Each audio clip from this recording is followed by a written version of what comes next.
There were 10 victims. Half contracted the virus. Half did not.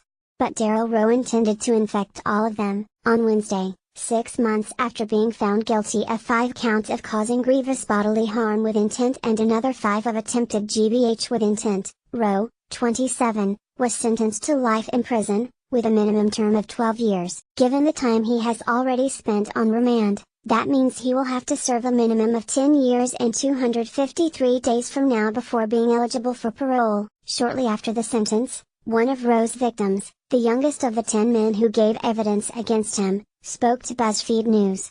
"I'm overwhelmed knowing he's in jail. I'm just so glad that I can finally put all of this behind me," he said. As one of the 5 men who did not contract the virus, he added, "Maybe the people who weren't as lucky as me can move on knowing he's got what he's deserved." Handing down her sentence at Brighton Magistrates Court, Judge Christine Henson QC told Rowe that he posed a significant risk to the public and she could not see how or when he would no longer do so. The judge told Rowe he had embarked upon a deliberate campaign to infect other men with HIV and was the first person in England to be sentenced for this offense. Her sentencing remarks were extensive and damning, detailing his crimes, his pattern of behavior and his repeated attempts to escape detection and justice. "You deceived all of the men into thinking you were HIV negative," she said. "When he did use a condom, he deliberately sabotaged it. Furthermore," she added, "you sent many abusive and mocking messages. You knew exactly what you were doing." Judge Henson quoted some of the assessments conducted by psychiatrists examining Rowe. Dr. Saud noted in his report that your offending is associated with a significant degree of rage, control, sadism and violence that requires further exploration. She describes your behavior during the commission of these offenses as highly predatory, controlling and manipulative. She assesses your risk of serious harm to gay men as high on the risk that is considered imminent. One psychiatrist, said the judge, believed there were sufficient indication of borderline personality disorder, which is characterized by extreme and sometimes swift mood changes. Another did not believe there were enough evidence to confirm that Rowe has a personality disorder. However, said Henson, both consultant forensic psychiatrists agree that the seriousness of your case is directly linked into deceiving men into high-risk anal intercourse when you had not taken antiretroviral medication. Both agree that your motivation behind your offending is complex, particularly given your denial and rationalization of your offending.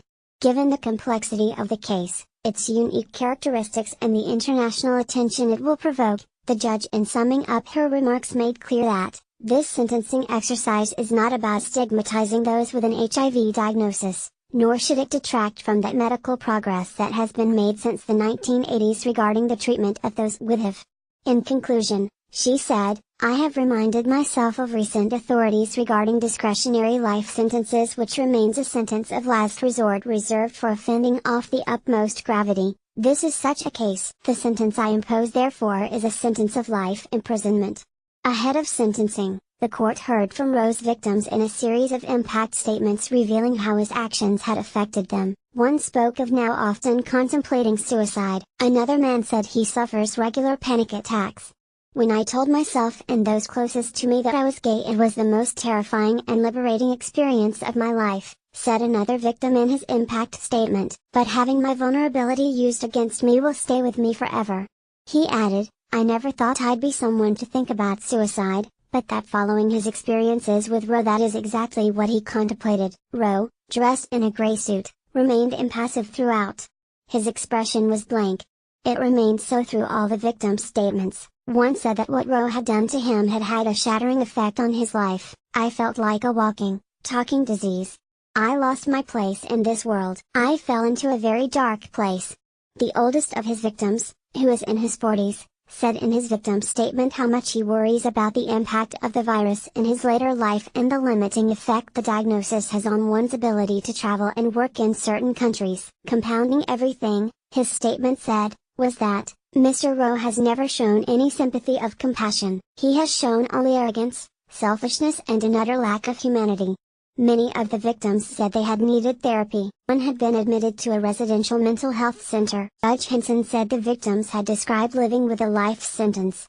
The Daryl Rowe case was unique in legal history. Never before in English law had anyone been found guilty of deliberately intending to infect others with HIV-only recklessly, but never before had the police had such a vast trove of evidence necessary to prove intent. That evidence was hundreds of messages that Rowe had sent and exchanged with the men he met through messaging and hookup apps like Grindr and WhatsApp. During the trial in October and November 2017, through the testimony of witnesses and the messages that were read out, the court heard repeated abusive comments so multitudinous as to both form a clear pattern of behavior and to express clearly his intention to infect the men he had sex with. One of the men who testified, and who had previously given an exclusive interview to BuzzFeed News, told how Rowe said to him following sex, which he believed had been protected, that in fact it was not. "Haha, I hope you enjoyed my cum inside you," Rowe told him. Before describing his method, "I ripped the condom so burn." To another man, the court heard, Rowe said, "I have HIV lol, oops." Followed by, "I'm riddled." To his youngest victim he exchanged hundreds of messages toying with him, admitting he had put him at risk, and then denying it. The prosecution read many of these messages aloud in one of the most dramatic scenes in court. Some of the men Rowe told he was using a condom but wasn't, or removed it during sex. With others, he wore a condom that he had tampered fault with. When police arrested him for the final time, after absconding, they found several condoms with the tips cut off. Deborah Gold, chief executive of the National AIDS Trust, NAT, said, "This is an exceptional case, the only ever prosecution in the UK of intentional transmission of HIV. Such intentional transmission is serious and deplorable, but this one-off case must be seen in context. People living with HIV are at the forefront of campaigns and work to prevent HIV, and the vast majority are on treatment and therefore cannot pass HIV on. It is vital that this case is not used as an excuse to add to the unacceptable stigma that people living with HIV experience." The court also heard that Rowe refused to take HIV medication. Antiretrovirals when adhered to properly make it impossible to pass the virus on. But shortly after being diagnosed, Rowe had become what some refer to as an AIDS denialist, refusing to believe HIV causes AIDS and that the treatment, which has been proven by millions to work, is a fabricated conspiracy by the pharmaceutical industry. Instead, Rowe drank his own urine, believing this would cure his HIV. It did not. Got a confidential tip? Submit it here.